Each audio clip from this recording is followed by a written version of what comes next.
We have Nintendo issuing out more legal DMCA takedowns, a viral video making the rounds of a guy trading in a bunch of retro Nintendo items, and the internet saying that he got scammed. Red button, sue, sue, sue. We got Splatoon news, Zelda news, Pokemon news.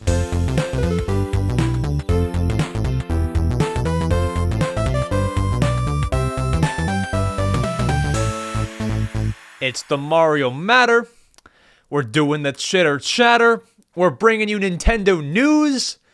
What rhymes with news? I have no idea, but it's a big week this week for Nintendo fans. Welcome back to the Mario Matter, episode number 40, your favorite Nintendo news podcast. We bring you every single little bit of Nintendo news. If you're a Nintendo fan, you found the place to be. We have Nintendo issuing out more legal DMCA takedowns. They cannot stop doing this. I mean, first it was what? They issued one for Discord. They issued one against GitHub. Now we have them issuing one against the Dolphin Emulator. We'll get to all of that. We have a viral video making the rounds of a guy trading in a bunch of retro Nintendo items, and the internet is losing its mind saying that he got scammed. We'll discuss that and break it all down. It could be one of the biggest robberies or not. Maybe he got a pretty good deal. We got Splatoon news, Zelda news, Pokemon news. We are in for a treat, my friends. If you are ready, I am ready. Let's get to all the news. And bam, this is the headline segment where we go through tons of Nintendo news from the past 7 days, from May 24th to May 31st. There's a lot of it. And then we have two segments later going into a deeper dive of the biggest news from the past week. And then we have one more segment at the end called Answering Your Questions, where we play basketball. No, we're answering your questions. So anyways, the first piece of news on May 24th, grab the chapstick as a pointer right here. May 24th news, we got word that Nektar Juice Bar, never heard of this place in my life, maybe you have one near you, God bless. I've never heard of this place. They are collaborating with Nintendo to make ice cream specialized in around different Nintendo games. So, if you remember, last summer, we had something similar with Cold Stone. Cold Stone made special Animal Crossing ice cream. I believe there was a Mario Party ice cream.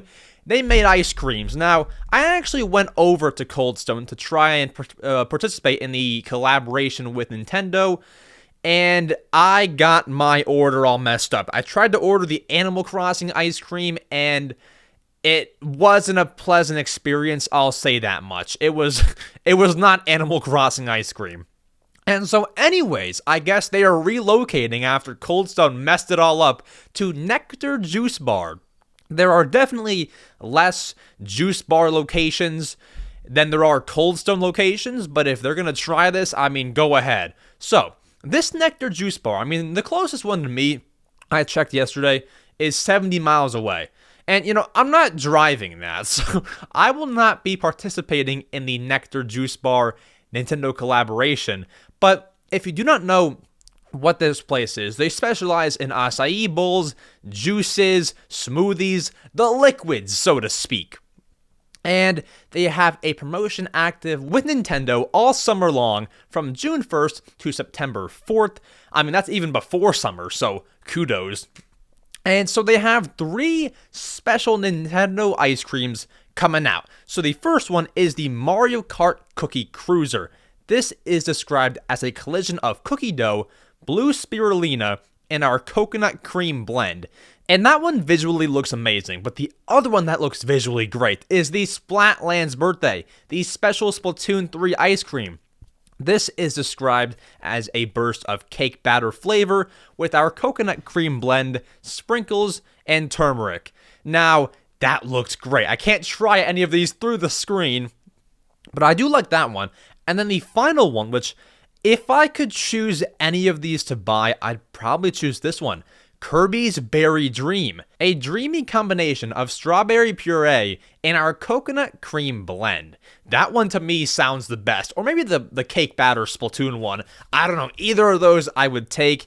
Maybe I can get DoorDash. I mean, if I get DoorDash, 70 miles away. It'd probably melt, so I can't do that unless they have like a freezer, which they're not going to have. So anyways, I cannot try this, but there is a food allergy notice for those who are allergic. Quote, any of our items may include peanuts, tree nuts, coconuts, gluten, wheat, bee pollen, or soy, so be aware of that. And there's also, in conjunction with the promotion, a sweepstakes taking place. Now, you can enter on the website because they have 180 plus locations, and what are the chances it's near you? They're not very high, but it could be. So you can enter on the website or by scanning QR codes across those 180 plus locations to win one of 25 Nintendo Switch OLEDs being given away, along with a digital copy of Mario Kart 8 Deluxe, Splatoon 3,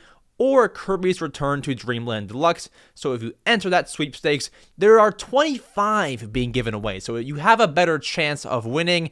I personally will probably enter. I don't own a Switch OLED, so I should probably enter. This all takes place June 1st, which is tomorrow as of posting the podcast. So if there is one near you, try it out and let me know in the comments how it is, because I actually am kind of curious.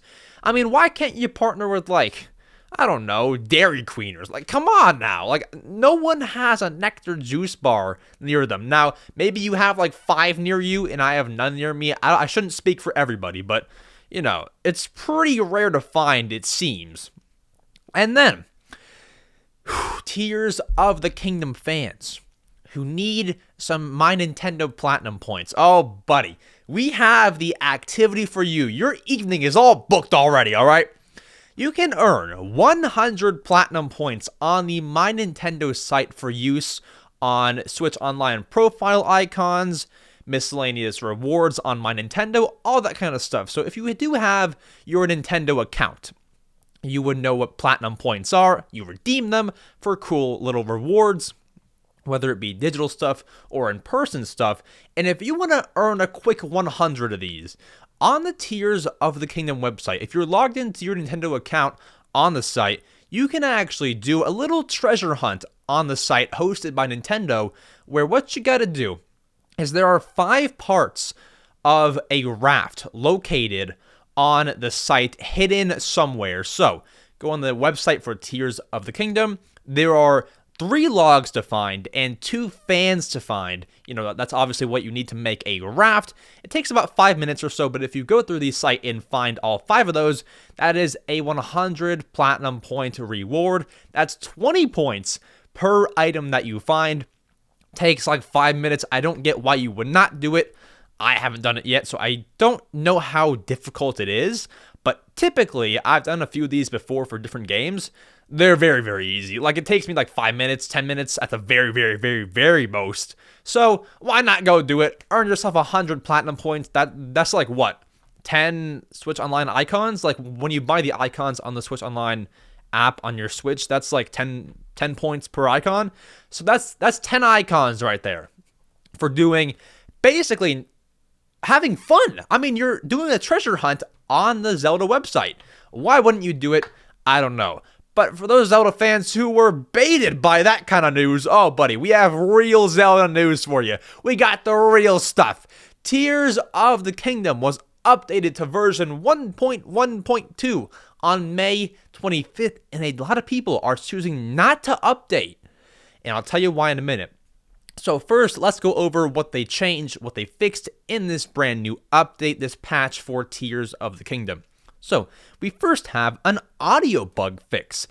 Quote, fixed an issue where the sound would play at an extremely high volume in certain conditions. No one knows what this is. I don't know if it was when you're fighting the boss, I won't spoil anything, when you're doing the stuff. No clue, but that's all good now. And then, fixed an issue in the main quest. This is for additional fixes, not audio fixes. Fixed an issue in the main quest, camera work in the depths, where players could not progress beyond a certain point. Downloading the update will allow players to proceed past that point. I actually did that quest yesterday. It's a good one. And then several issues have been addressed to improve the gameplay experience. Now, typically that means nothing. That's like a slap on the wrist, like we changed the smallest things ever. But there's a lot more to that. Now, there has been discovered a duplication glitch in Zelda Tears of the Kingdom. It was found about a week ago or so, and people are just duplicating everything, duplicating your raw meat, duplicating whatever they need. Infinite rupee glitch, it's a duplication glitch. I have not done it. I don't want to know how to do it, just because I will be doing it way too much. So I can't tell you how to do it. I can link a video in the sources and links part in the description. I can link a video that explains how to do it if one is still on YouTube or on, some kind of article. I can link something, but I could not tell you how to do it myself. They removed the duplication glitch, and because of that, while there might be a new one found in the new update, because of that, a lot of people are not updating their game to the newest version so that they do not lose the duplication glitch. Now, I'm never one to use a duplication glitch. I understand it, but I don't know. I would just update. Just duplicate a bunch of your items and then update. I don't know. It's not part of the game. Everybody can play how they want. I understand that. Maybe I'm just speaking out of my perspective, I updated immediately just to get all the newest stuff. But, say there's a bigger issue in the game, which there likely isn't because someone would have found it already. You are stuck on that one version of the game, which is going to suck if there is a bigger issue, and you might need to update eventually. So, a lot of people are saying that they won't update until there is new DLC added to the game. Totally fair. Everyone can play how they want. And I do understand that. But there is a lot of people not updating to the newest version. So kudos to you all. Let me know how duplication goes. It sounds real fun. And I'm getting tempted. But I'm not going to do it. Oh boy. That's tempting. Okay. Well, duplication's out there. Go ahead if you want to do it. Link in the description is the sources and links. I put all the links for the podcast in the paste bin. You can go there and look at how to duplicate. That's that. So congrats, duplicators. Then, also on May 25th, Umbreon was released in Pokemon Unite. Now, we discussed the Eevees coming to Pokemon Unite over the course of about a month or two.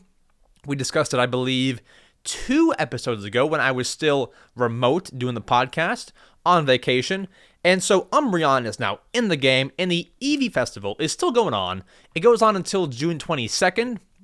So if you have not yet touched Pokemon Unite in forever, you have not missed out on anything. The festivities are still going on. You're not late. Just make sure that you play very, very soon, or else come June 22nd, you can't have fun anymore.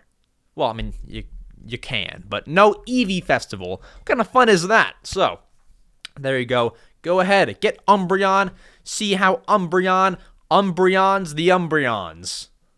Do that. Anyways, on May 26th, quick little piece of news. The Super Mario Advance games 1, 2, and 3 are now available on the Switch Online Plus expansion pack. Game Boy Advance library, they're now all on there, 1, 2, and 3. Go ahead, play those, or upgrade your expansion pack if you feel the need to go and play those. They're also, of course, available on eBay for the real Game Boy Advance. Not sure if you want to pay those prices, but, either way, you can pay a month of expansion pack, or you can pay for all the games and the Game Boy Advance. Which one is more worth it? I'd probably say the expansion pack. So that's probably the way to go. And then for real news, we have a Pokémon Scarlet and Violet 1.3.1 update available as of May 26th. Now, this is nice. We have one simple patch note. Quote, fixed an issue where unintended behavior occurred in private official tournaments where specific users were invited.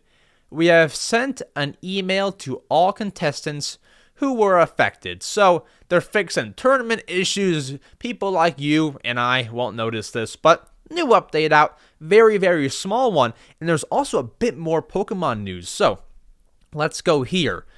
There will be a free Bronzong for Pokemon Scarlet and Violet players. So during the 2023 Japan Pokemon Championships, a code will be given out to redeem a Bronzong resembling the one last year's winner used, Yasuharu Shimizu. They used this Bronzong, and it has the 4 moves Body Press, Iron Defense, Protect, and Trick Room. In honor of last year's winner, it'll be distributed during the Japan Championships taking place on June 10th to June 11th. Once we have that code, I will report it on the Mario Matter podcast. Now, that's not next Wednesday, that's the one after that. So in 2 episodes, you can count on us to tell you the code that you can use to redeem this Bronzong.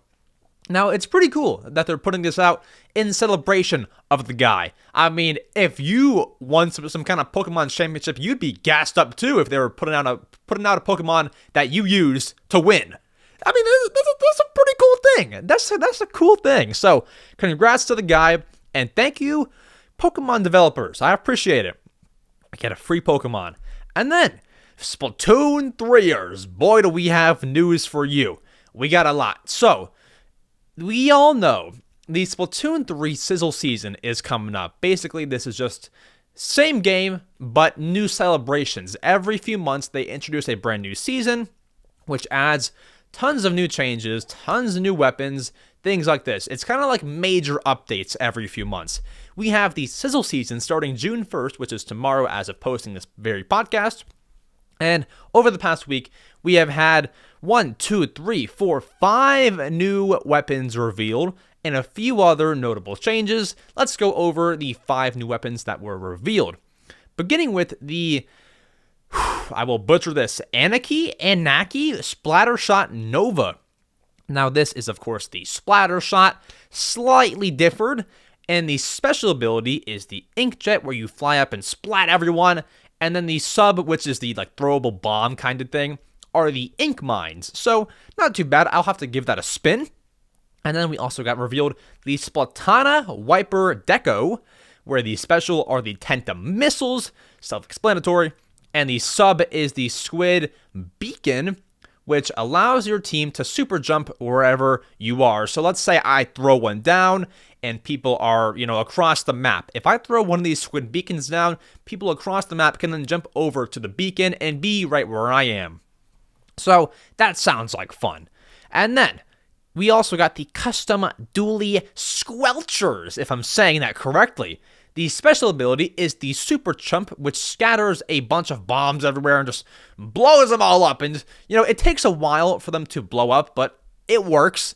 And then the sub is the Squid Beacon as well. And the heavy Splatling Deco is another weapon that was revealed. The special ability is the Kraken Royale. Clash Royale. No, so it turns you into a squid. And you basically go all over the map and splat everybody. You're a squid. And then the sub, the throwable bomb type thing, is the point sensor, which tracks where some enemies are. That's pretty helpful. And then finally, the last weapon revealed out of the 5 from the past week is the Big Swig Roller Express. The special is the Ink Storm. Self-explanatory, it rains down ink, and if you're in it for too long, you will get splatted. It also, while is doing that, it splats up the entire map, or not the entire map, but the entire circle that it kind of flies over. So it is a storm. And then the sub is the Angle Shooter.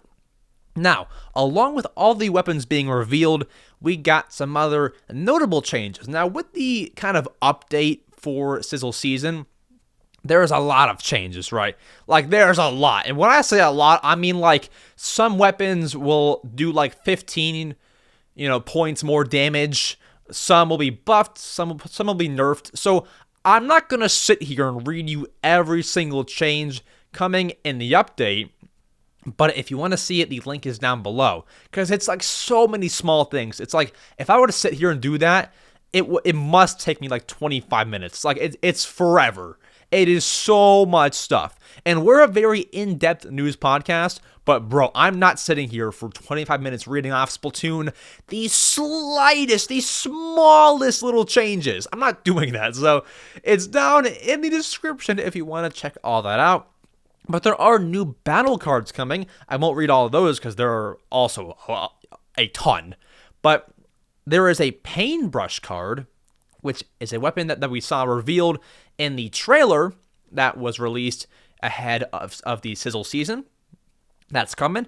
And then also an S-Blast 92 card, which is also a weapon that was revealed for this new season. And also, win streaks will now be shown in the battle card game. Now, it will show up on your profile, and it only counts from when you enter the playing room, and it goes away when you leave. So you can have the streak forever, but it lasts as long as your play session does. So if I played 200 games in a row and I win all 200, it'll say that I've won 200 games in a row. But if I go eat dinner and leave the whole lobby, it's gone. It's vanished. Boom, poof, it's gone. So it lasts as long as your play session does. When you leave, it's gone. When you're there, it starts. So have fun with that. I can't wait to go in there and find somebody with like a 500 win streak and be like, what have you been doing all day? Like, what do you do? 500 games straight. Not to mention you won every single one. I wonder what the highest win streak will be once that comes out. I'm going to go for like 5. 5 is a good number for me. If I can win 5 games in a row, I'll be happy.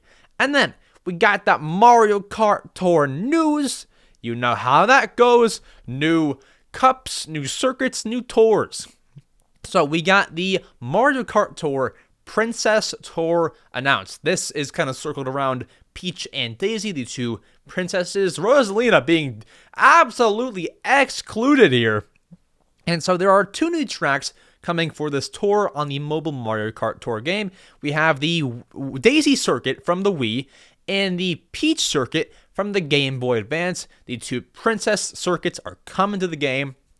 Those will be available to race on. And then we have 2 Mii racing suits as always. This is wave 33 of the Mii racing suits. We have a Daisy suit, and then not a Peach suit, but a pink suit. So it kind of resembles Peach, but it's not the Peach suit. So Daisy suit and pink suit. I'm not sure if the pink suit is because there's already a Peach suit. I don't play much, so I wouldn't know. But I'm guessing the reason for that is because there's already a Peach suit somewhere in the game. So Daisy suit and pink suit coming through. Now, as you know, tours last 2 weeks, and so we also got teased the next Mii racing suits. We'll be releasing it on June 13th, so we'll bring you the news on what those 2 racing suits are when we get them. They might be revealed next week or the week after that, so whenever we have it, we'll let you know. And then, May 27th, what happened on this day? Well, I'll tell you this. A good amount happened May 27th, but it's so big. Like, it's way too big. It's a big topic that we'll discuss it in a segment later in the podcast. If you want to hear about it, you can feel free to skip. There are chapters in the YouTube video, and I'm trying to get chapters like on the Spotify podcast. There's a way to like insert chapters. I'm not sure how to do it. I'm trying to figure it out, but they are in the description of the YouTube video and the podcast. You can swipe through on YouTube and find a different segment. Just feel free to go wherever you want and listen to whatever part you want. But we'll discuss that later on in the second. So headlines is the first. And then we have the one about the video game trade-in. That's segment 2. Segment 3 is the May 27th news. It's big. And then May 28th, not a whole lot of news. We got kind of a slower bit of news as time went on. So, May 28th, we heard the Super Mario Bros. Movie, the stupid Mario Brothers, hit $1.276 billion worldwide. That's a lot of money. Now, I assume that it's out of theaters everywhere. I assume Oh my gosh, I just realized. Oh my gosh, hold on. No, I meant to go see the Mario movie a third time before it leaves theaters. It just hit me. Oh no! I bought a Mario movie shirt and everything. I was gonna go see it for a third time. Oh, it's all gone now. Oh, it just hit. Oh no! Well, I can watch it at home. Maybe I'll like rent out like a movie theater and just like put it on and I can feel whole again. That super sucks. Oh no. Anyways, 1.276 billion. I was saying that's probably all the money I would assume if it counts towards that from the streaming. Like you can buy it on Amazon Prime, you can buy it on what else is there? Amazon Prime. You have on demand, like I guess Files has it. YouTube has it. All the places you can buy it for streaming. DVD. I want to own it on DVD. That's a cool like little collectible. I might not actually, because it's bound to be like bad quality. Because I don't have like a. You need like a pretty good DVD player, right? Like I don't have one, so probably won't buy it on DVD. I want to, but I won't. Anyways, 1.276 billion. That's the golden number. The golden number for how much money this movie has raised up. That is a lot. It's a lot of money. But anyways, May 29th, we got a decent amount of news here. May 30th and May 31st are coming up as well. May 29th, guys, we report on one of these like every other episode. And it's like absolutely nothing. So, we got the Nintendo Switch firmware update. 16.0.3. Can you guess what this was? Home menu theme. No, it's absolutely nothing. So, this was a rebootless update, which tells you how much of a small update this was. And because it was rebootless, you won't even notice. Therefore, no patch notes were released. But you know, our guy, Oatmeal Dome on Twitter, has dove into this. The 16.0.3 update was released. They have dove into the update and found out what was changed. And here's what changed according to @OatmealDome on Twitter. The bad words list were changed. It appears Nintendo removed several words, though some were also added for Japanese. Notably, quote, ADHD was removed from the Japanese bad words list. So, that's what happened. ADHD was removed and a few other words, it seems. That's all we know. Very, very small update. I'm not even sure like why it was so urgent. Like just throw it in with the next update. But you know, they put it out there. I don't live in Japan. Maybe there was some exploitation of a word going on. I don't know. But they removed that. And then, May 30th, what we've all been waiting for, what was teased last episode. Last episode, we discussed how the Pokemon Company put out a tweet saying that Pokemon Home Support is coming. And then, shortly after, they said, hold on. It's coming, but we don't know when. Well, guess what, guys? As of May 30th, which is today as of recording, Pokemon Home Support for Pokemon Scarlet and Violet is now available. Go get your Pokemon Home, transfer all the Pokemon, and do all that. And so now, Pokemon Home Update 3.0.0 is available. The patch notes include, quote, added compatibility with Pokemon Scarlet and Violet, added a feature that allows players to view a Pokemon's stats from different games it's been in.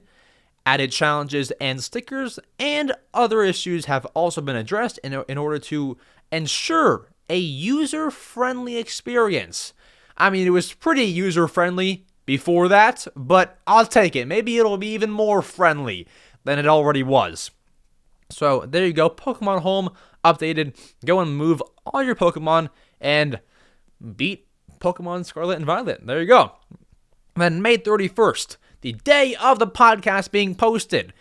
I'm recording on May 30th, so you must think I'm a time traveler. No, but I just know what's happening on May 31st. So the Japanese Splatoon Twitter account has tweeted out the update for Splatoon 3, the 4.0.0 update, is going to be releasing on May 31st. It'll include all of the data for the Sizzle season that begins on June 1st, but you can't access it until, of course, June 1st. So it includes that, but you can't even use it. Now, here's the thing.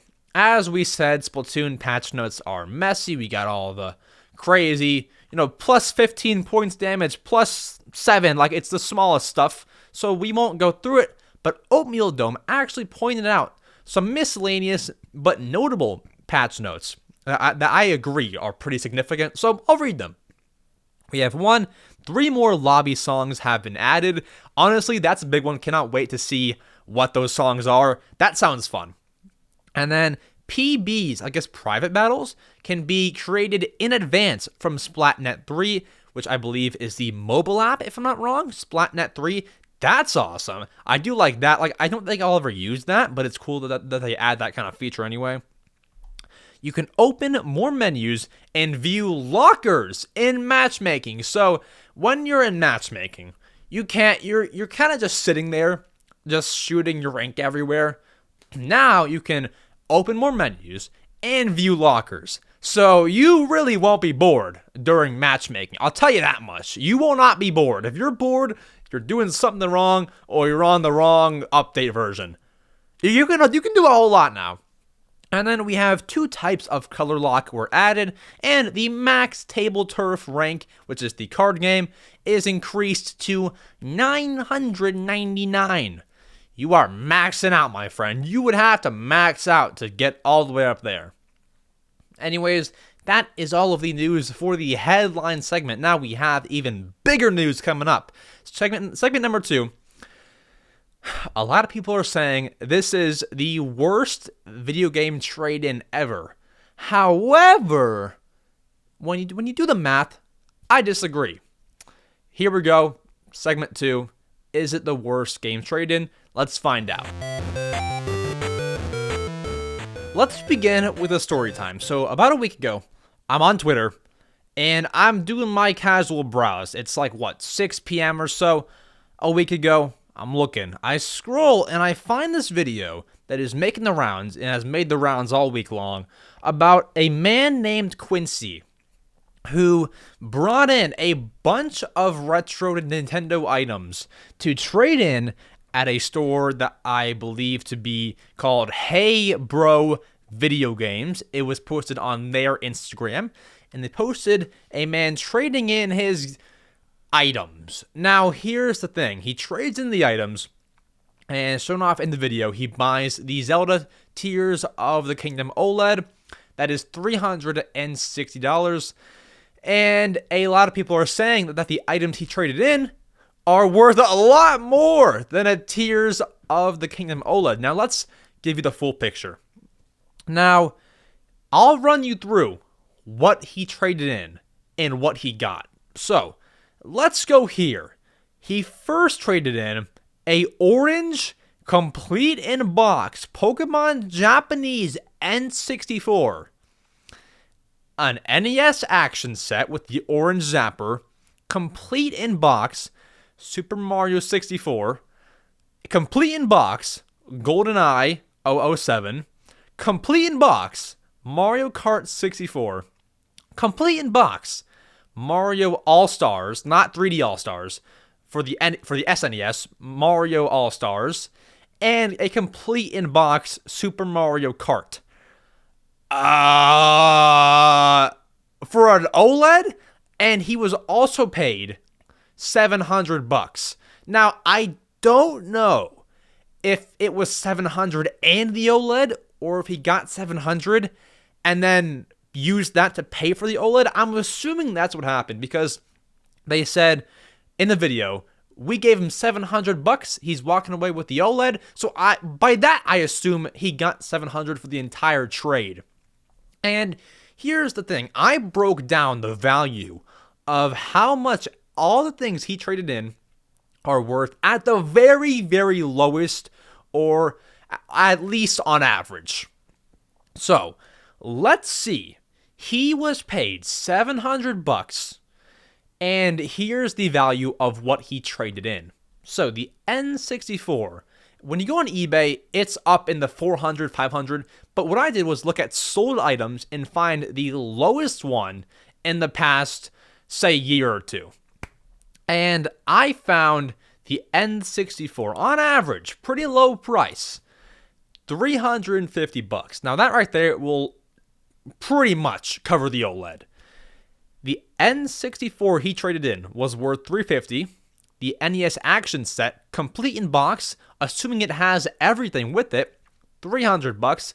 Mario 64, complete in box, I assume, we can't tell, but assuming it is complete in box, the box is there, but assuming that it has the manual and everything, $90. GoldenEye, complete in box, $80. Mario Kart 64, $100. Mario All-Stars for the SNES, $110. Super Mario Kart, $70. Now, when you add all that up, that's what these things are worth at the lowest, or at least on average, on eBay and third-party sites and on price charting. When you add all that up, you get $1,100. And so he was paid $700 because it is a trade-in store. You are not going to give him the entire $1,100. You have to make a profit. People are saying this guy was scammed, he was robbed, that is the worst trade-in I've ever seen, things like this. When you do the math like that, it's really not that bad. This video making the rounds was like, oh my gosh, he got scammed. But here's where I come in. Maybe he's been trying to sell these things forever, and he can't, because really, trade-ins to a game store like GameStop or any kind of retro game store are typically a last resort. You want to sell on eBay. For example, if I have a copy of Animal Crossing New Horizons, where do you think I'll make more money? eBay or GameStop? Now, it's obviously going to be eBay because GameStop has to make a profit. They will then list it for whatever price you would list it on eBay.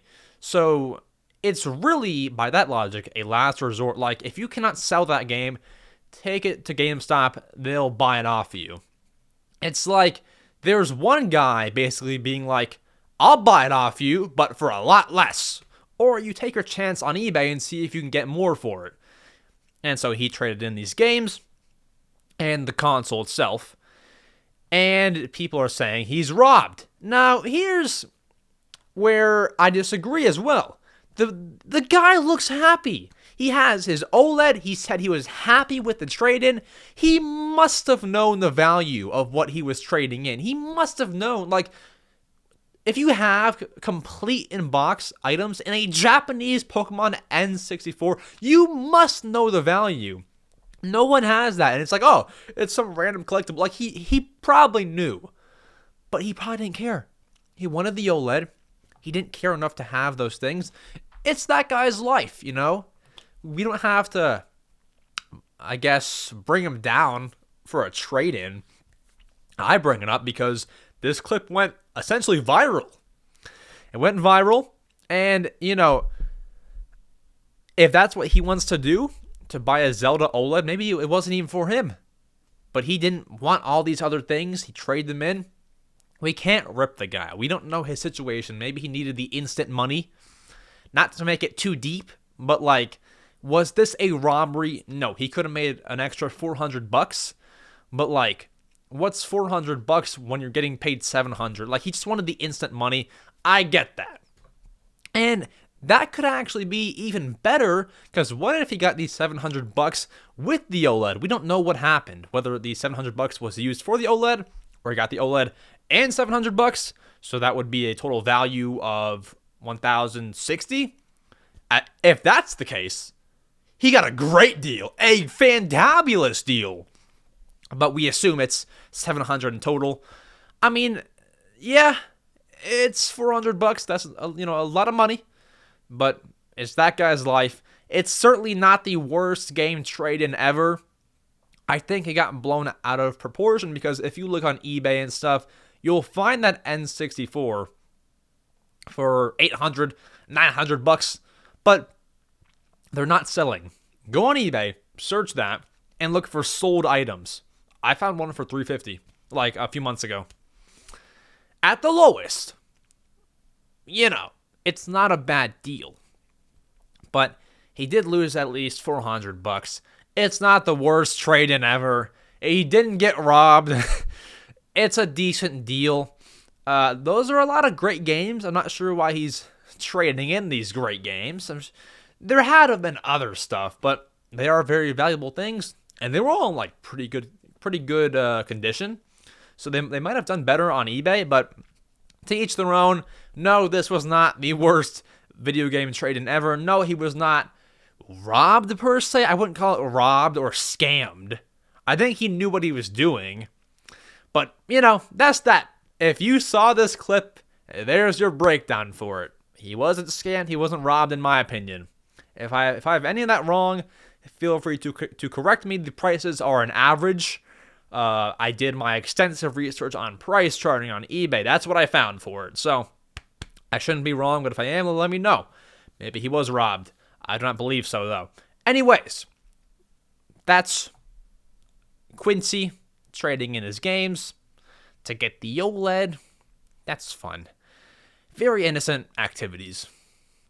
What's not an innocent activity, and it's a decently long story, is our next topic. Nintendo is back filing DMCA takedowns on pretty much whatever they want. What the heck do I mean? Let's get to our next segment, which has a lot of meat on the bone. Let's go. Okay, there is a lot to unpack here surrounding the Dolphin Emulator versus Nintendo situation. So, let's back up. What is a Dolphin Emulator? So, for those who do not know, the Dolphin Emulator is a software that you can get on your computer or even mobile, I believe, that will emulate GameCube and Wii games. There's that. Now, when you use the word emulate, an alert goes off in Nintendo's head. Like, oh no, hit the red button, sue. They don't like it at all. And so, that's a problem. But, surprisingly, the Dolphin Emulator has lived decades with no issues. No issues at all. Then, late March of this year, 2023, we got word the Dolphin Emulator was going to come to the Steam Deck, which is basically a Switch competitor that can do a lot more. It's like a computer in a little handheld. It's a powerful emulation machine that can run all kinds of games. It's coming over here, which will then, in theory, allow you to play Wii and GameCube games on the Steam Deck, which is a Switch competitor. And when this news broke, Nintendo was like, hold on, let's look into this. And so they obviously do not want this to happen. If you're Nintendo and there's an emulator coming to a handheld console, you have got to do something. You are not going to let this be. You won't. You simply won't. And so they look into this. They have all the guys in the war room with the red walls on their laptops, just looking at what is a dolphin. They first Googled dolphin and found the actual animal. Then they found the Dolphin Emulator, looked into it, and is now filing a DMCA takedown, which effectively prevents Dolphin Emulator from coming to the Steam Deck. They filed a takedown to stop all this. There will be no Dolphin Emulator on the Steam Deck for the time being. It was going to release, I believe, very, very soon from now. And now it is at a halt. Now, Nintendo has been filing DMCA takedowns on everything recently, whether it was the GitHub emulation tool back around a month ago, whether it was the Discord leaker. They filed a DMCA against Discord and the Zelda server. They just are dishing out DMCA takedowns. Like, you can have one. You have a DMCA takedown. You can have one. Like, they're just dishing these out. Like, it's absolutely nothing. Like, who is doing this? You're making it. No wonder why the Switch has no good games coming out this year apart from Zelda and Pikmin. Like, no wonder. They're all busy dishing out DMCAs. It's crazy. And so Valve, who creates the Steam Deck, obviously runs Steam, Valve received this DMCA notice, and via PC Gamer, who was able to look at this DMCA notice, states that, quote, this is what the DMCA Takedown said, quote, the Dolphin Emulator operates by incorporating these cryptographic keys without Nintendo's authorization and decrypting the ROMs, which are the games, at or immediately before runtime. Thus, use of the Dolphin Emulator unlawfully circumvents a technological measure that effectively controls access to a work protected under the Copyright Act. Now, what does this mean exactly? Because that's a lot of big words. Luigi Blood on Twitter was kind of on this whole story. They found out that's true. That's very, very valid from Nintendo. That's a valid thing. And obviously it will be. They have like 9 lawyers check it before it goes out. It's obviously real. And what Luigi Blood found is that those cryptographic keys, that's true. There is a key used for the Wii. I won't like discuss it much because it's a touchy subject that I don't want to get like strike down for. But there's a certain key in the emulator source code that cannot be in there. It's a Nintendo key used to run the software. It's their key under the Copyright Act. You can't have that in there. Therefore, they are in the right to strike down the Dolphin Emulator coming to the Steam Deck. They're in their right. And then after this, Dolphin had put out a statement, quote, we were notified by Valve, who creates the Steam Deck, that Nintendo has issued a cease and desist citing the DMCA against Dolphin's Steam page and have removed Dolphin from Steam until the matter is settled. We are currently investigating our options and will have a more in-depth response in the near future. So maybe it'll still come to the Steam Deck. They're looking at their options. At least the Dolphin Emulator as you know it on the PC will not come to the Steam Deck. It could be differed. They're looking at their options. We'll see what happens there. But then the whole internet freaks out. It's like, what the heck? Why would you do that? How has Dolphin run for all these years, but when it comes to Steam Deck, it gets taken down? Why is that? So the working theory is that Nintendo never really knew how Dolphin worked. But since the Steam Deck news, they're like, hold on, let's look into this. Because they're bringing Wii and GameCube games to a different console. How does that work? So I'm guessing the working theory is they looked into it and were like, oh, buddy, oh no, strike down, zip, zada, nothing. No, heck no. And so Kotaku actually reached out to Nintendo for a statement. And guess what? They have a word on the matter, on the Mario matter. They're having a word on the matter, on the Mario matter. Here it is. Here's what they have said in response to this all coming out. This is from Nintendo. Quote, Nintendo is committed to protecting the hard work and creativity of video game engineers and developers. Okay, you know, that sounds great. You're obviously trying to protect that. This emulator illegally circumvents Nintendo's protection measures and runs illegal copies of games. That is true. It can do that. Using illegal emulators or illegal copies of games. Here's where I don't understand. Harms development and ultimately stifles innovation. Nintendo respects the intellectual property rights of other companies, okay? And in turn expects others to do the same. Now, let's go back to that previous sentence.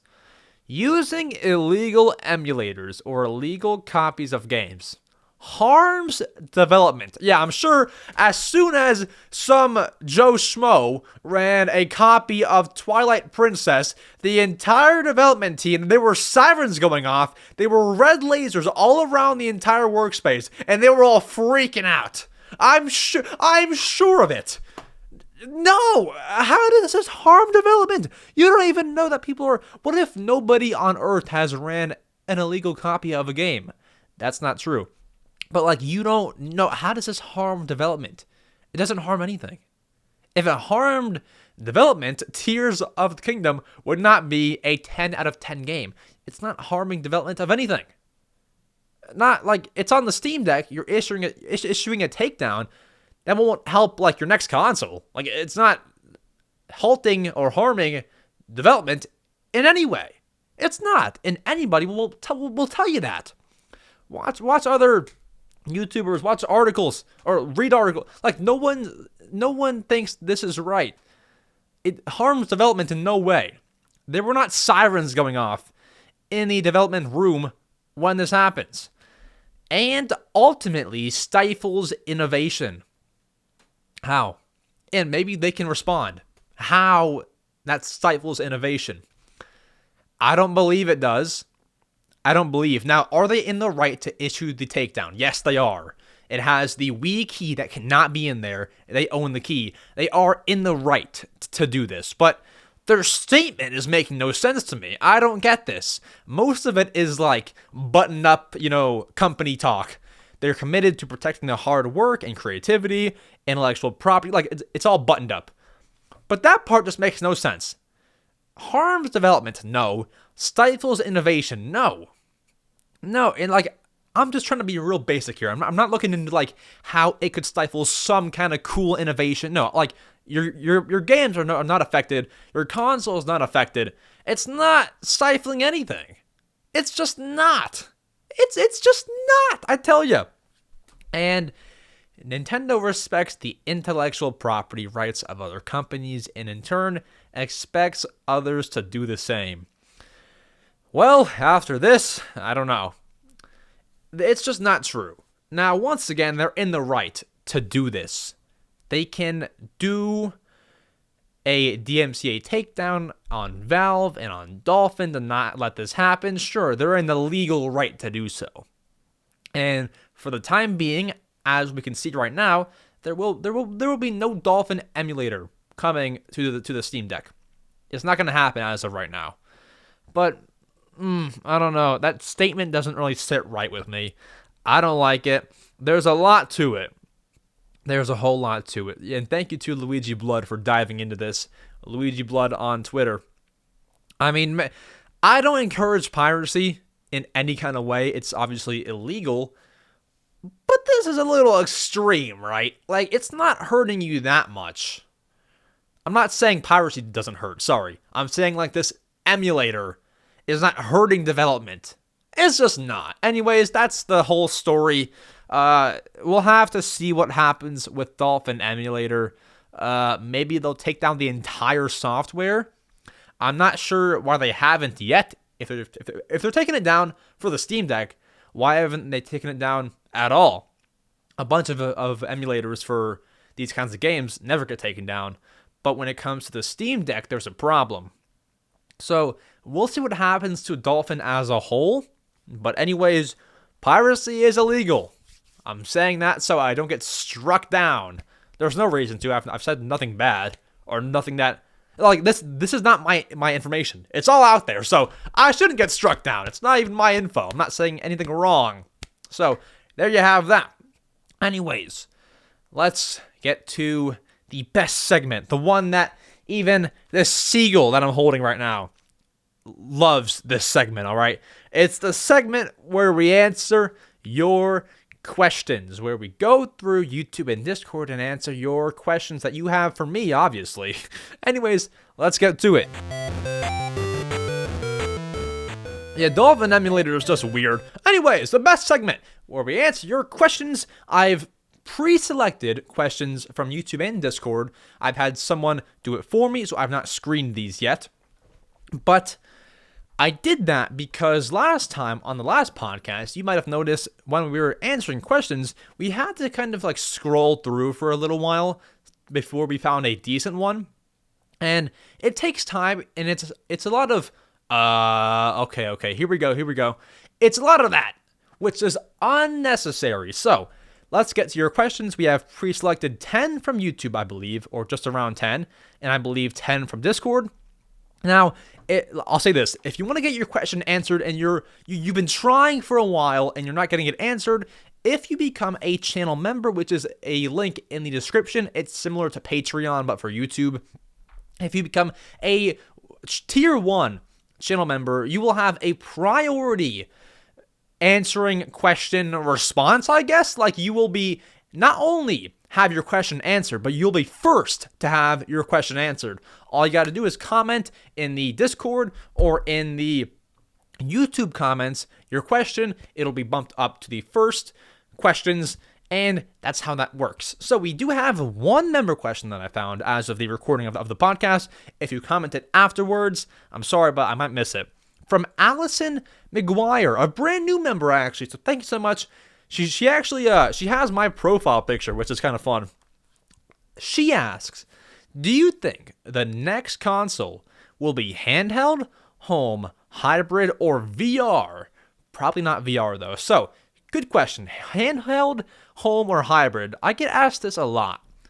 And what do I think will happen? Now I've been saying hybrid for the longest time. Here's the thing.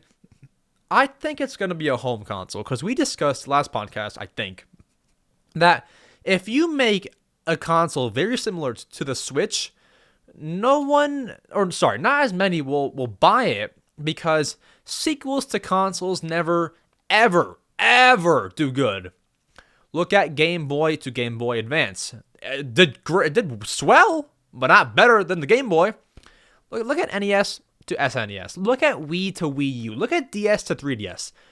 These consoles, some of them did well, but like 3DS did well, but it wasn't better than DS. So if you want your numbers to go down, historically, that's how you do it. You make a brand new Switch. That's how you do it. So because of that, I think they'll make a home console. They just made I'd say it's more handheld focused. Like when you see a Switch in commercials, I feel more focus is on handheld and not TV mode, even though it does both, obviously. So I think it'll be a home console. So then it's totally shown that it's a different kind of console. If they make a console that looks nothing like Switch, brand new, great graphics, I think it's a hit. It's a hit. I really like the 3DS and Wii U strategy. You have one dedicated home console and then a dedicated handheld console. There's obviously a difference. You are not sacrificing performance. I really like that, and I think a lot of others did too. There's two consoles, two waves of games. So, for example, you have the new Pikmin coming out on the home console, where same time the new Animal Crossing comes out on the handheld. Like, it's multiple waves of games coming through. I really love that strategy. We'll have to see what they do, but I think home. I think home is going to be what they'll do. Next, JSG asks, do you think the next Captain Toad game is in development? If so, when do you think it'll come out? So, I thought about this recently. I think yes, because in my opinion, from what I've seen, Nintendo likes Captain Toad. They put it on the Wii U, they put it on the Switch. They like Captain Toad. It's not a neglected game. A lot of the Wii U games did not make it to Switch. Captain Toad did. They want to introduce it to you so then they can make a pretty good sequel. Now, I know that game has not sold tens of millions, but it's not a failure either. So, I think, yes, there is a Captain Toad game in development. When do I think it'll come out? I think before the Switch is over. Therefore, I think within the next...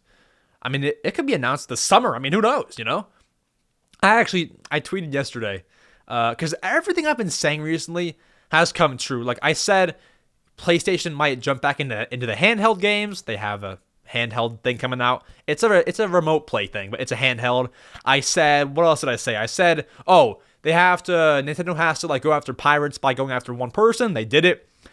Everything I've been saying recently has come true, so I tweeted out, Captain Toad will be announced on June 18th at a Nintendo Direct. I said that. Now, if that happens, oh my gosh. But I think it'll come out within the next 2 years. I think maybe 24, because they've had a lot of time to work on it, like ever since the first one came out, which I believe to be 2014, 2015, one of those. They've had so much time to work on it. They made it on Switch, 3DS, and Wii U. They really love Captain Toad. Second one's coming, I say 2024, before the Switch is over. Before then.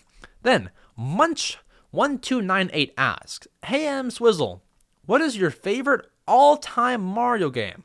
Love your channel, by the way. Thanks so much. Favorite all-time Mario game. Now, my answer is going to be Mario Bros. Wii, because that's the one that I grew up with. A close second, I'm guessing like mainline Mario games, right? I mean, even still, that's the answer, even if we included spin-offs. But Mario Bros. Wii, Mario Bros. U Deluxe, and then like Mario Sports Mix. I love Mario Sports Mix way too much. So, favorite all time, New Super Mario Bros. Wii. I do love the DS one as well, but I mainly grew up with the Mario Bros. Wii, so that's kind of why. Probably some nostalgia factored in there.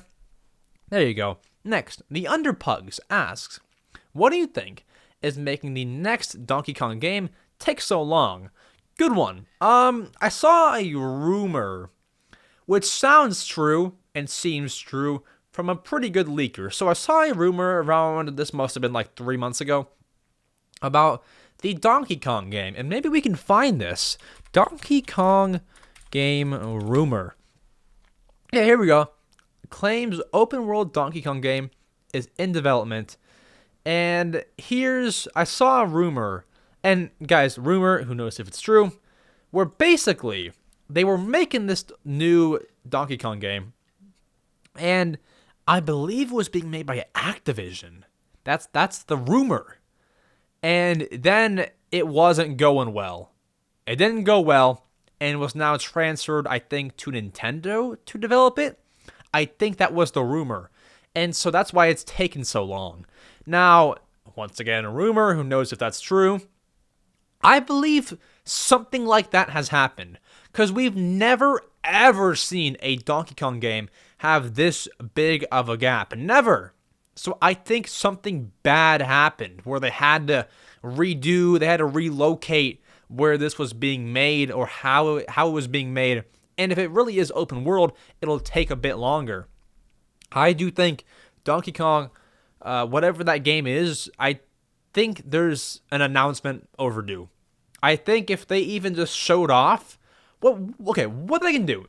If there's really a Donkey Kong game in development, what they should do is at a summer direct, they should show Donkey Kong some little teaser, whether they have gameplay footage, whether they just have the model of him, some little small teaser. Do you remember when the Tears of the Kingdom sequel, the Breath of the Wild sequel, which is Tears of the Kingdom, was announced? They put out a small teaser of some footage and said the sequel is in development. That's what they should do with the Donkey Kong game, because it's been way too long. It's been almost 4 years since the last Donkey Kong game. 4 years. 10 years. It's been almost 10. It's been almost 10 years since the last Donkey Kong game, and they really need to put out just something, bro. There could be a direct in the next few weeks. Hold on. That just hit me. Hold on. It's the end of May. E3 would have been in about 2 weeks. Hold on. There could be a direct in like 2 weeks, guys. Oh my god. Hold on. I just noticed that. So, okay. Sorry. Do not take that as truth. There could be nothing at all. But typically, before last year, directs do happen like mid-June. I mean, something's coming up. They happen mid-June, excluding last year. Oh, buddy. Donkey Kong could be closer than it seems. Next, Pingu does RL and Pokemon asks, Hi Max, I would like to know who your favorite Super Mario character is. Also, when do you think the next Mario Kart will come out? So let's do the first one. Favorite Mario character. I don't have one, so I can name you a few. Like, I don't have a definitive one, but I do like Captain Toad a lot. I guess that's Mario character, or just Toad in general. Toad's Worth. I do like Mario himself. I'm definitely forgetting a few. Toadsworth, Mario. I want to make sure that I get like the full answer for you. I like those three.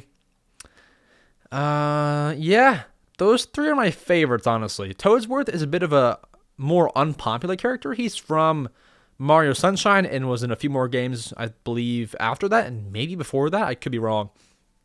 But yeah, those three I love. So really Toad. I love Toad a whole lot. Captain Toad specifically, but I'm not sure if that counts. Next, the Muffin. Oh, sorry. Also, when do you think the next Mario Kart will come out? Next Mario Kart will come out, I think, not on this console. We haven't seen 2 Mario Kart games come out on one console. Like Mario Kart Wii was the only Mario Kart game that would be on the Wii. Mario Kart DS, same thing. Mario Kart 7 was the only Mario Kart on, you kind of get the point. So I don't believe, even though it's not a new Mario Kart, like it's Mario Kart 8 Deluxe, I don't believe that there will be a brand new Mario Kart on the Switch. I think it'll be on the next console. I think it'll, because it's their biggest game, I think it'll be one of the launch games, like a few months later. So I think they'll have a new Mario Kart game. Yeah, it'll be one of the near launch games. Not at launch, I don't think, but near. Or maybe launch, who knows? I think it'll be a few months after the next console. When do I think that'll be? I think that'll be 2025 or at the latest 26. That's what I'm thinking. I think it'll come out around the same time of the next console. Next, the Muffin Hand asks, what is the best Smash Bros. Character reveal? Oh, that's a fun one. That's a fun question. Yeah. It's either Sans or Steve. It's one of those guys. Because what's cool was Sans was out of nowhere. Like, they were showing off, like, Pokemon, Smash Bros. Stuff. And the next thing you know, Sans is on the screen. He's just standing there. And then he's in Smash. Sans or Steve, but then Steve was, like, so hyped. Because, like, that's Minecraft, bro. That's Minecraft and Smash. So, you know, as much as I just hyped up the Sans one, I'm going to say Steve. Because the Steve one Minecraft, whether you like it or not, is a bigger game, so it appealed to more people. 2, bro, that's Steve. That's Steve. The way they revealed it was they had Mario in a cave, and then you have Steve just break a block, and at that moment, the crowd goes wild. So that was a fun one. I'm going to say Steve, but there were a ton of other good ones, like the Isabelle one. I'm probably biased there because I like Animal Crossing, but the Isabelle one was great. Sonic back in the day, I mean, there's a lot. So, you know, there we go. Next, Logan the Toy Enthusiast asks, did you ever consider quitting YouTube? I think every YouTuber has. I never was, like, super close. No, I mean, not really, but like you have those thoughts. So it's like I was never close, like, dang, should I just quit or should I just, keep on going? I was never like that, but it's like, I guess it's more so burnout. It's like you don't want to do it anymore, but it's not like, dang, I'm so close to quitting. Like, I don't know how to explain it. Like, I knew quitting was never an option. I did have some time off last, like, March, February to July or so, which is a lot. That's like 6 months or so, 6 months. I had a lot of time off, but I never thought about quitting. I knew that I would find a way. I guess I found the way now. So never really seriously considered it, but have been close. Next, 90s Handheld Gamer asks, do you think Nintendo will make any more Switch revisions before or after the next console comes out? For example, a Switch Lite OLED, maybe more special editions or bundles. Okay, so honestly, that's tough because they want Switches to sell as many, units as they can. Making a new model would help you. Only thing is, I don't know what you could do. I don't think that they'll make a Switch Lite OLED. I don't think. Because at that point, just buy the normal Switch with a decent enough screen and TV mode, which will solve your problem. The only real thing they can make a new Switch out of is a Switch that would have better graphics, I think, and that would be the next console. So just wait until then. So I don't think they'll make a new model, even though it would help. Like with the 3DS, there's a whole lot you can do. 3DS, 3DS XL, new 3DS XL. You have the 2DS, 2DS XL. Like there's 3 versions of a 3DS. I look at the first Switch like the original 3DS. I look at the OLED as the 3DS XL, but for Switches. So that's the Switch XL basically with a better screen. I think the 3DS XL just had a bigger screen. So that's what that's like the same level I put the OLED on. And then the new 3DS XL, I don't think that you can make an improved Switch that would be better than the OLED. I think they've maxed out there. So I don't see a new model. I think there will be at least one more special edition. I think it could be around Donkey Kong, whatever their big hitter game is this year. Whatever the big bang is, I think there will be a special console for it because they put out, at least 2 special editions last year, being the Splatoon 3 one and the Pokemon Scarlet and Violet one. They put out those 2 very close together as well. So I could see them putting out one more before the holiday is over. Or sorry, like before the holiday. I see that happening. But no new model. So yeah, new special editions, but no models I see happening. Then Wiggler Maker 2 asks, do you think Mario Galaxy 3 will come out before Odyssey 2 or the other way around? Also, love your content. Thanks so much. Honestly,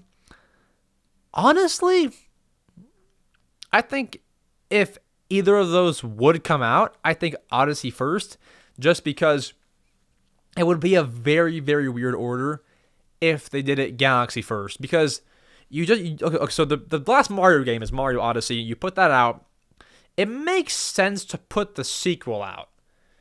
If there was to be a Mario Galaxy 3, it would be so weird to have the first and second game come out years ago, then you put it out after you put out Mario Odyssey, which then needs a sequel. Like, it's a very, very weird order. I think that you put out Mario Odyssey 2, and if there really is a Mario Galaxy 3, you put it out after Odyssey 2. I think so. Then, last question from YouTube. Coffee Talk Without Coffee asks, Switch or Steam Deck? Now, it's basically just deciding. If you're watching the podcast, ask yourself, are you a Nintendo fan or a gaming fan? If you're a gaming fan, Steam Deck. Because while the Steam Deck is probably better in terms of girthier, it's tougher, better screen probably. I think better hardware, right? When you buy a Switch, you're not only buying a Switch, you're buying the rights to play Nintendo games very legally. You buy Nintendo games with it. You cannot legally play Switch games on a Steam Deck. Legally. So you buy that too. So it just comes down, I'd say the Steam Deck is better like overall, though it's more expensive. But if you're a Nintendo fan, it's not better at all because you want to play those great games made by this great company. So it just comes down to which fan you are. But I'd say if you're on the fence, probably Steam Deck. There's a whole lot more games on the Steam Deck. There's a ton. Too many. The entire Steam library is pretty much on there. So what are you doing? If you decide, then, I mean, what am I even saying? Switch, Steam Deck. If you're pro Nintendo, Switch. If you're a gaming fan, Steam Deck. There you go. Then Shapito, moving over to Discord questions. Shapito asks, do you think if Nintendo's next console, it's a home console and next gen, do you think they will make an accessory that lets you use Switch cartridges on it and make graphical changes to their big games? That's a good one. A lot of these have backwards compatibility. I do believe that whatever the next console is will have backwards. Yeah, I think so. There will be some kind of way, whether it has a built-in cartridge slot, whether it has an accessory. I think there will be a way to play your Switch games on whatever the next console will be. I don't know if they'll make graphical changes, maybe like slight upscaling, but apart from that, I don't see them putting too much effort into graphical changes to their Switch games. To their new games, yes, for sure. But to their current games, like nowadays, I don't think so. Maybe some, as I said, slight upscaling, but not too much. And then Shapito also asks, what's your favorite Nintendo spin-off game? Nintendo spin-off game, I mean, I hate to be like very boring with these answers because you guys know I love Animal Crossing. My answer is probably Animal Crossing Happy Home Designer. That game got some heat as well. It wasn't as bad as Amiibo Festival, but that game, it wasn't like a 10 out of 10. But I really love that game. I really do love it. And now they've made basically a port of that.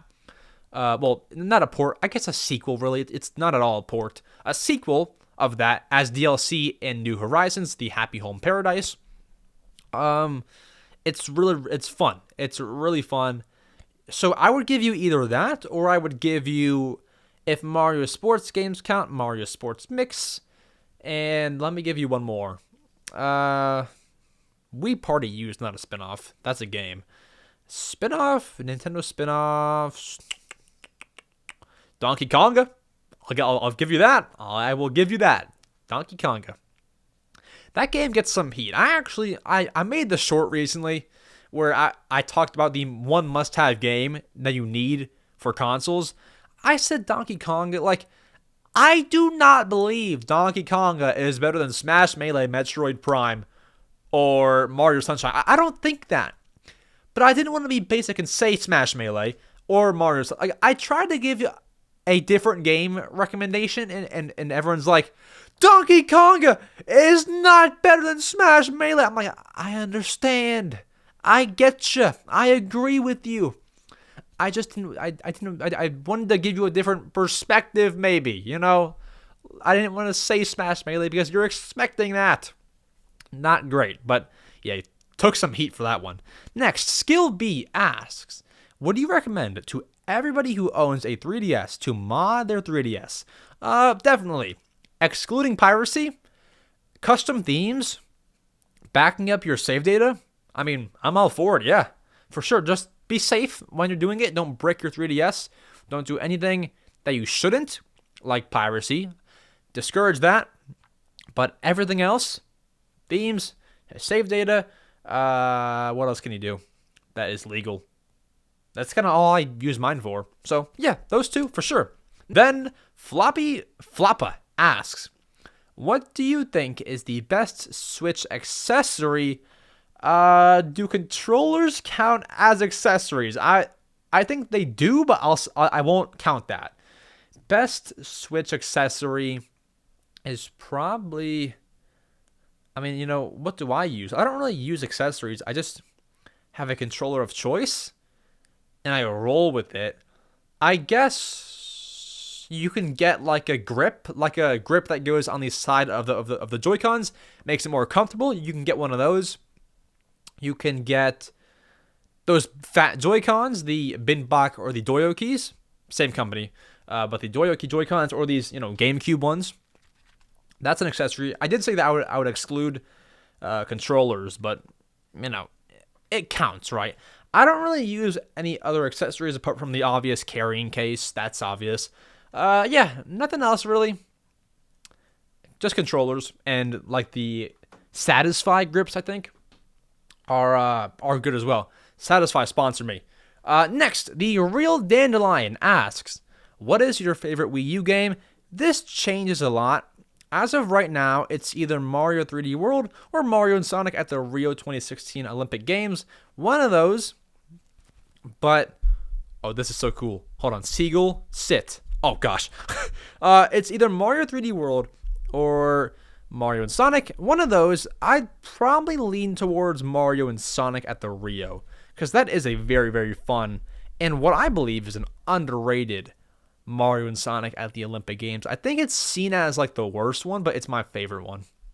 And then, do you think 3DS console prices are going to go down since the eShop closed, asked by the same person? No, I think they'll only go up. I don't think that the eShop will cause the console prices to go up. If you mean the game prices will skyrocket for sure. Some of them, not all, but like a good amount. Like the Kid Icaruses, the Fantasy Lifes, like those things will go up probably. Then we have a few more. Mere Astonishment asks, I've had a Wii U for around 5 years, and I've been wanting to buy a Switch, but I'm still debating on what version. I want to get the OLED, but with the new system coming out in a couple years, I'm curious if it is worth spending the extra $50 or if I should stick with the base model. I'm a big fan, by the way, and can't wait for the next podcast to come out. Keep up the great work. Thank you so much, Mere Astonishment. I appreciate it. Now, if you're deciding between the OLED and the original Switch, what to buy before the next console comes out, yeah, I'd say buy the OLED. I would recommend anybody, if you do not own a Switch, if you already do not own a Switch, buy the OLED. The extra $50 is worth it in the long run. If you don't buy the new console immediately, I believe that either way, whether you use handheld or TV mode, you will want an OLED. And also, they're making very, very cool special editions for the OLED, like the Splatoon one, the Zelda one, Pokemon one. Like these special editions are very, very, very, very, very cool. So there you go. I would buy an OLED over a base model. Yeah, for sure. If you do not have one, I recommend the OLED. But if you have one already, I would say it depends on how much you play handheld. I don't play often. I still have the OG Switch, but I will buy the Switch OLED before it is totally gone and discontinued. Hopefully the Splatoon one, if they're still making it, maybe like later this year I'll buy it. We'll see. Then the Hollow Turtle asks, when do you think you'll have another guest? Yeah, I didn't address this. Tried this week. I try with like some, I guess, heavier hitters, so it's unlikely that they'll come on the podcast. So I guess maybe I should step back. I actually emailed somebody yesterday to come on for next week. We'll see what happens. I won't say like I'm gonna try real hard to get a guest next week. I won't say that anymore. I'll just kind of, if it happens, I'll let you know. I'll put it that way. Because when I have a guest on, I will say in the answering your questions like post, I'll say, we have a guest, so ask very neutral questions. I'll say that. So, yeah, I'm saying hopefully next week. Then the Hollow Turtle also asks, best video game soundtrack. Best soundtrack, my favorite game of all time, Animal Crossing New Leaf. A big reason, like, if there's like a chart or whatever, a circle chart, I'd say 50% the game, 25% the soundtrack, 25% nostalgia. That's kind of why I like, maybe 60% game, 25 soundtrack, 15 nostalgia. But, it's somewhere around there. The soundtrack is a pretty large chunk of it. So I have to say New Leaf, but apart from that kind of answer, I do love the Skyward Sword soundtrack. If you go and like watch some trailers for Zelda Skyward Sword, dude, my gosh, I own the CD for it. It's one of like the best CDs I've ever plopped into a CD player. Listen to the soundtrack. I even used some of it. I used part of it in the 100K special video that I have on my channel. I used part of it towards the end. I think the very, very last song is like, I forget what it's called, but it was on that CD. So good. Then Gregory, we have two more questions. Gregory asks, what will you buy from DKOldies next? Nothing.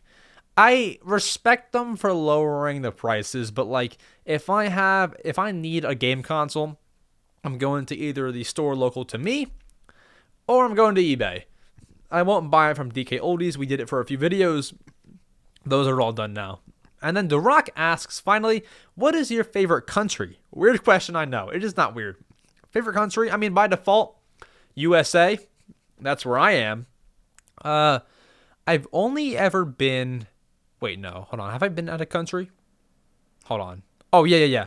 I was in Costa Rica But that's not a country, right? That's like I don't even know. But I'm not forgetting places, right? I've only been out of the country once. I think so. Yeah, I mean, by default, it's USA. But I do want to go to a bunch more. Like the Kingdom. Japan one day, probably. Yeah, by default, it's USA. Indeed. That is all of the questions. Thank you all so much for asking questions.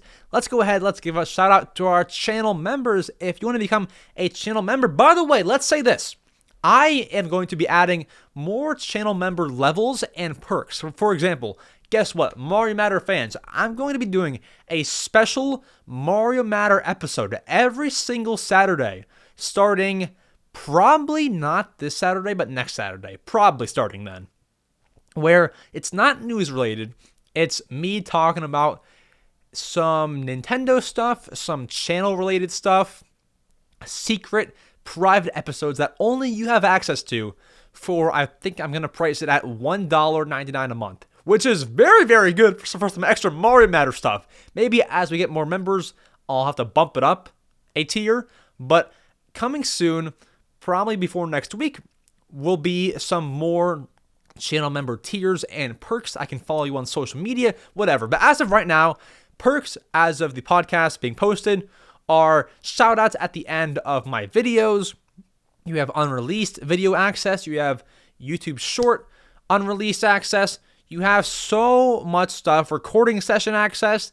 There's a lot to being a channel member for $1.99. That is a steal, honestly. Anyways, memberships. We have, here we are. Shout out to It's Kate, Abraham Belts, Jeremy R., Heisenberg TSG, Kuyakoi, Phoenix Love 44, Aaron, I'll say Aaron because that's how it's spelled, Aaron 25746, and Allison McGuire for becoming channel members. If you want to become a channel member, get your comment prioritized for the answering your questions segment, feel free. The link is down below. $1.99 a month, and I'll make some more tiers for like $5, $10, that kind of stuff. Anyways, thank you all so much for watching. I love you all. I'll see you all in the next podcast episode next week, June 6th. June 7th, actually. June 6th is the recording date, and when I reached out to the guests to have them on. Anyways, I'll see you all then. Episode 41. Adios.